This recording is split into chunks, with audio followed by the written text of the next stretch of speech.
And so now we're going to create a custom frame in Illustrator. So you'll need to add your text, and I like to add it by individual line. I'm going to make it bigger. And you want to choose a thick font. This font is a little skinny, so you're not going to be able to see the imagery through it as well as if you had a thicker font. So I'm going to choose a thick font. I've been using Cabano Sharp.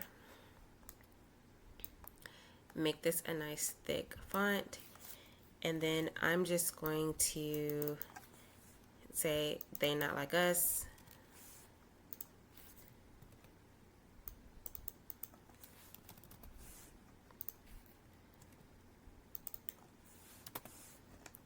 Okay, once I've done that, I'm just going to arrange it.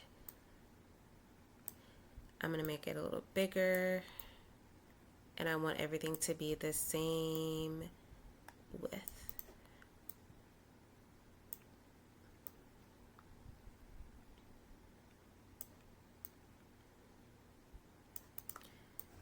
Just about like that.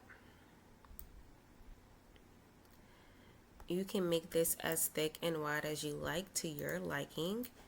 Once I have the font ready, I'm going to right click and create outlines. Then I'm going to select everything again. I'm going to go to Object, Compound Path, Make.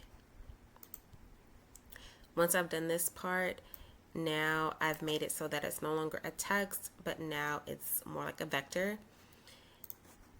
So I'm going to input just a random picture so that I can create a clipping mask. So I'm going to place, I'm going to bring in a random design as a background. This can be any design. I'm going to fully cover it, and I'm going to arrange and put this to the back. Then I'm going to select everything, right click, and make clipping mask. Now from here, I'm going to say File, Export, Export As. I'm going to save this as an Adobe PDF. Now you're going to open Canva and add your image in. Upload.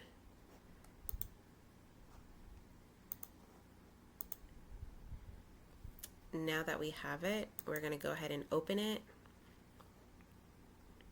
Right click it, detach your image, hit delete, and now we have our custom frame in Canva. Look forward to part 2.